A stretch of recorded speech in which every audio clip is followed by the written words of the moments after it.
और दूसरा तरीका यह है, आओ तुम भी ठूस लो। अब क्या होगा? ठूसेगा या ठूसा मारेगा? बोलो। तरीका, जीने के भी दो तरीके होते हैं, जीने के भी दो तरीके होते हैं, सोचने के भी दो तरीके होते हैं, खाने के भी दो तरीके होते हैं, बोलने के भी दो तरीके होते हैं, जीने के भी दो तरीके होते हैं। दूसरा तरीका अपनाने वाला ज्ञानी हो जाता है। पहला तरीका अपने वाला ज्ञानी होता है, दूसरा तरीका अपना वाला अज्ञानी होता है। कपड़े को, बोलो, चूहा भी काटता है, कपड़े को दर्जी भी काटता है। ज्ञानी जीवन को तीर्थ बनाकर जीता है, अज्ञानी जीवन को तमाशा बनाकर जीता है। जीने के दोनों तरीके हैं। बुखार आ जाए, घबराना मत। जिंदगी में कोई दुख आ जाए, घबराना मत।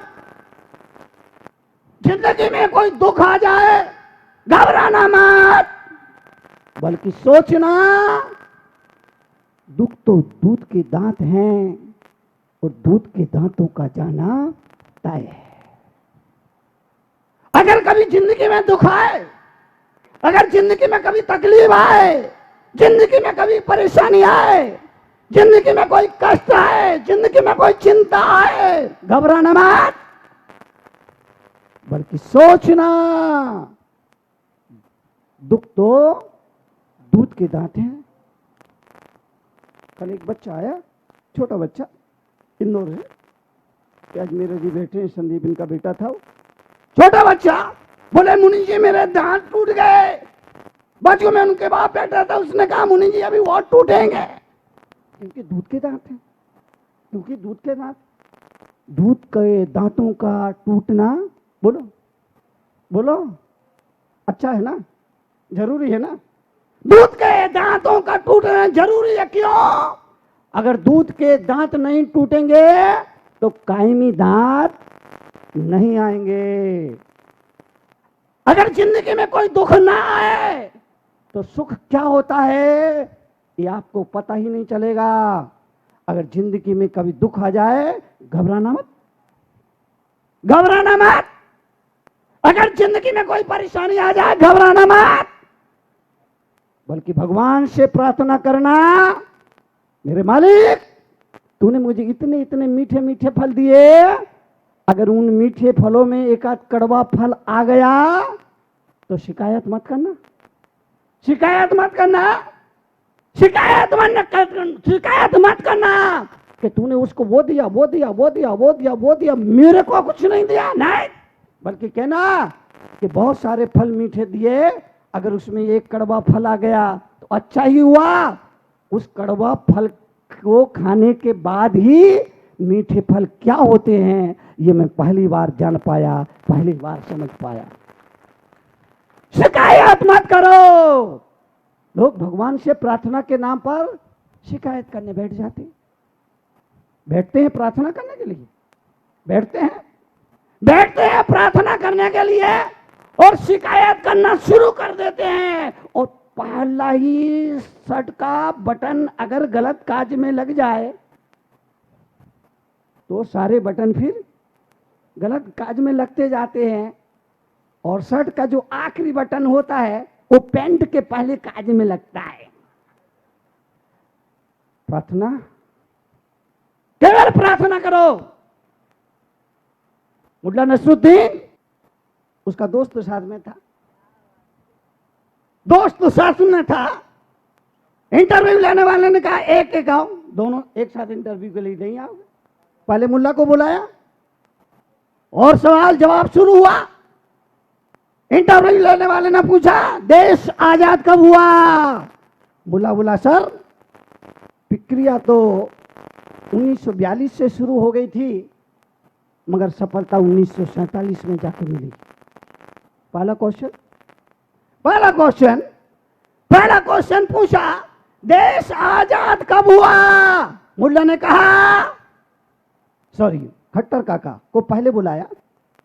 खट्टर काका मुल्ला नसरुद्दीन पक्के दोस्त थे, लंगोट यार थे, बचपन के दोस्त थे। पहले खट्टर काका को बुलाया और प्रश्नकर्ता ने प्रश्न किया, देश आजाद कब हुआ? खट्टर काका ने कहा, सर प्रक्रिया तो 1942 से शुरू हो गई थी, मगर सफलता 1947 में जाके मिली। प्रश्नकर्ता ने कहा, वेरी गुड। अगला क्वेश्चन पूछा, जे देश की आजादी में कौन कौन लोग शामिल थे? खट्टर काका ने कहा, सर इसमें एक नहीं अनेक लोग शामिल थे, किसी एक का नाम लेना दूसरों के साथ गलत होगा। प्रश्नकर्ता ने कहा, वेरी गुड। अगला क्वेश्चन, क्या मंगल ग्रह पे आदमी का रहना मुमकिन है? खट्टर काका ने कहा, सर इसकी खोज चल रही है। इंटरव्यू लेने वाले ने कहा, इंटरव्यू खत्म, अब उसको भेजो। खट्टर काका गया। मुल्ला ने कहा, काका काका क्या पूछा तुम, मेरे को बताओ, मेरे को डर लग रहा है, इसलिए क्या क्या पूछा वो मेरे को बता दो। खट्टर काका ने कहा, डोंट वरी, चिंता करने की जरूरत नहीं है। मेरे से ये सवाल पूछे और मैंने उनका ये जवाब दिया, तुम भी यही सवाल पूछेंगे, यही सवाल का जवाब देते जाना। ये सवाल का ये जवाब है, ये जवाब देते जाना। Very good. मुल्ला नसरुद्दीन पहुंचा, बैठा और प्रश्नकर्ता ने पहला प्रश्न पूछा, तुम्हारा जन्म कब हुआ? प्रश्नकर्ता ने पहला सवाल पूछा, तुम्हारा जन्म कब हुआ? उसने कहा, सर प्रक्रिया तो 1942 से शुरू हो गई थी। प्रश्नकर्ता ने पहला सवाल पूछा, तुम्हारा जन्म कब हुआ? उसने कहा, सर प्रक्रिया तो 1942 से शुरू हो गई थी, मगर सफलता 1947 में जाके मिली। पूछने वाले का तो दिमाग चकराया, लेकिन उसने अपने पर संयम रखा और अगला क्वेश्चन किया। उसने पूछा, तुम्हारे पिता का नाम क्या है? इसने कहा, सर इसमें एक नहीं अनेक लोग शामिल हैं, किसी एक आदमी का नाम लेना उचित नहीं होगा। वो तो बेचारा पसीना पसीना हो गया, पूछने वाला तो पसीना पसीना हो गया। आखिर उससे रहा नहीं गया, उसने कहा, तुम्हारा दिमाग खराब है क्या? इसने कहा, सर इसकी खोज चल रही है। आपसे गुजारिश करूंगा,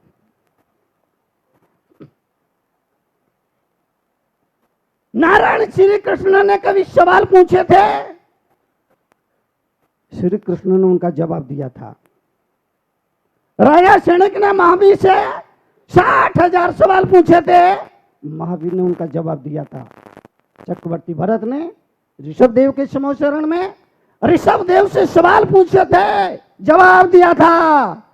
पर मैं लोगों से ये गुजारिश करना चाहता हूं, आज के अर्जुन ने अपने सवाल बदल दिए हैं, इसलिए श्री कृष्ण ने जो जवाब दिया वो काम नहीं आएंगे, महावीर ने जो जवाब दिया वो काम नहीं आएंगे। क्यों? आज के अर्जुन ने, आज के सैनिक ने अपने सवाल बदल दिए हैं, सवाल बदल दिए हैं, समस्याएं नई नई आ गई हैं, इसलिए समाधान भी नए नए चाहिए। और ये समाधान हमारा चित्त देखा, यह समाधान हमारा चरित्र देखा, यह समाधान हमारा जीवन देगा, यह समाधान हमारे जीवन का ढंग देगा। जब अर्जुन अपने सवाल बदले, श्री कृष्ण को अपने जवाब बदलने पर मजबूर होना पड़ता है। जब कोई सैनिक अपने सवाल बदले, महावीर शरीर के महापुरुषों को अपने जवाब बदलने के लिए मजबूर होना पड़ता है। जीने का ढंग आदमी को ज्ञानी अज्ञानी बता रहा है। जीने का ढंग, जन्मदिन आता है, जन्मदिन मनाते हैं। पाश्चात्य जगत में जन्मदिन कैसे मनाते हैं? पाश्चात्य जगत में जन्मदिन कैसे मनाते हैं? जिसका जन्मदिन होगा, पाश्चात्य जगत में जन्मदिन मनाने के लिए वो बनाते हैं, क्या बोलते हैं, केक। केक बनाते हैं, मोमबत्तियां जलाते हैं, फिर जिसका जन्मदिन हो उसके हाथ में छुरी पकड़ाते हैं। पाश्चात्य जगत में, पाश्चात्य जगत में केक बनाते हैं, मोमबत्तियां जलाते हैं, जिसका जन्मदिन हो उसके हाथ में छुरी पकड़ाते हैं, केक को काटते हैं, मोमबत्तियों को फूंक मारकर बुझाते हैं और बोलते हैं हैप्पी, बोलते हैं हैप्पी बर्थडे टू यू। जब आप केक पर फूंक मारोगे तो थूक भी गिरेगा। जब आप केक पर फूंक मारोगे तो थूक भी गिरेगा। फिर उस थूके थूके केक को कैसे नाच नाच के खाते हैं? थूके थूके थूके थूके, उस फूके हुए केक को कैसे नाच नाच के खाते हैं? मैं आपसे गुजारिश करना चाहता हूं, भारत हमेशा प्रकाश का पुजारी रहा।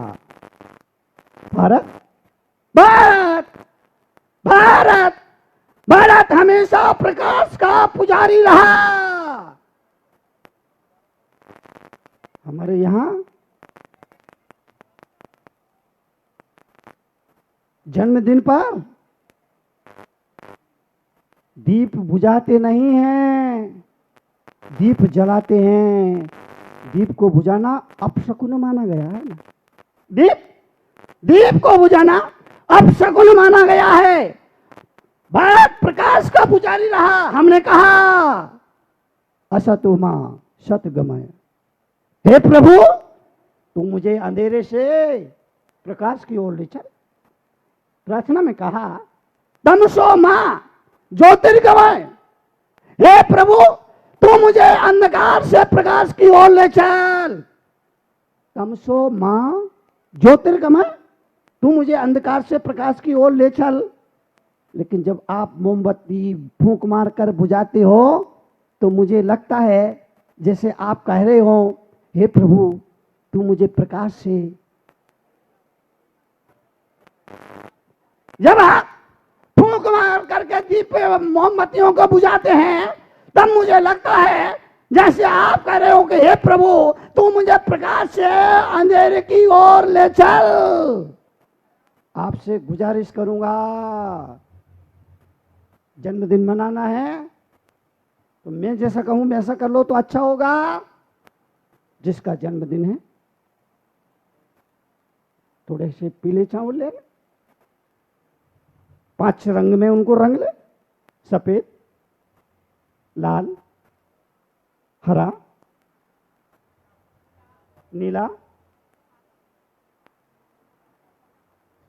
पीला, उन चारों चावलों को 5 रंग में रंग लीजिए। फिर उन 5 रंगों में से रंगे चावलों से स्वास्तिक बनाइए। 20 दिए उस स्वास्तिक पर रखिए, बीच में एक बड़ा दिया रख लीजिए। 20 दिए जो आपके दोस्त यार मित्र परिवार में चाचा चाची ताऊ ताई मम्मी पापा सबसे एक एक दिया जलवाइए और बीच में जो बड़ा दिया रखा है घर में जो सबसे बुजुर्ग हो उसके हाथों से वो दिया जलवाइए। और जब दिए जल जाए, और जब सारे दिए जल जाए, वो थाल उस व्यक्ति के, उस बेटे के, उस बेटी के हाथ में पकड़ा दीजिए जिसका आज जन्मदिन है, और थाल उसके हाथों में पकड़ा करके भगवान के सामने खड़े कर दीजिए और बोलिए, ज्योति से ज्योति जलाते चलो, गाते चलो, गुनगुनाते चलो, ज्योति से ज्योति जलाते चलो। आरती उतारिए। जन्मदिन है तो दर्शन मंदिर ले जाइए। आपके बेटे का जन्मदिन है तो मंदिर ले जाइए, अभिषेक करवाइए, पूजा करवाइए, गुरु के पास ले जाइए, आशीर्वाद दिलवाइए, बड़ों को ढोंग दिलवाइए, बड़ों को ढोंग दिलवाइए, छोटों की शुभकामना लीजिए, तो जन्म मनाना सार्थक हो जाएगा। ये थूके फूके की परंपरा खत्म करो। ये थूके फूके केक खाने की परंपरा खत्म करो। यह हमारी संस्कृति नहीं है, यह हमारी परंपरा नहीं है। अरे जन्मदिन एक चुनौती है। जन्मदिन जन्मदिन एक चुनौती है। अध्यात्म की शरण में आने के बाद यह मालूम पड़ेगा, अध्यात्म की शरण में जो आ गया उसको पता लग जाएगा कि दुनिया कहती है आज इसका जन्मदिन है, लेकिन जन्मदिन मनाने वाला आदमी समझता है आज मेरी जिंदगी का 1 साल कब हो गया। अध्यात्म को समझने वाला, अध्यात्म को समझने वाला इस बात को अच्छी तरह जानता है आज मेरी जिंदगी का 1 दिन कम हो गया। चुनौती है, वो चुनौती है, वो चुनौती है कि मेरे भाई समय रुकता नहीं है, किसी के रोकने से समय रुकता नहीं है। समय समय होता है, समय किसी के बाप का नौकर नहीं होता है। समय समय होता है, किसी के बाप का नौकर नहीं होता है। इसलिए हमारे आचार्य ने कहा बस को बनाने वाला कोई और होता है, बस को चलाने वाला कोई और होता है, और बस पर बैठने वाला, बात को समझना, बस को बनाने वाला कोई और होता है, बस को चलाने वाला कोई और होता है, बस पर बैठने वाला कोई और होता है। धर्म की बस को तीर्थंकरो अवतारों ने बनाया, धर्म की बस को तीर्थंकरो अवतारों ने बनाया। धर्म की बस को चलाने वाले ऋषि मुनि आचार्य है।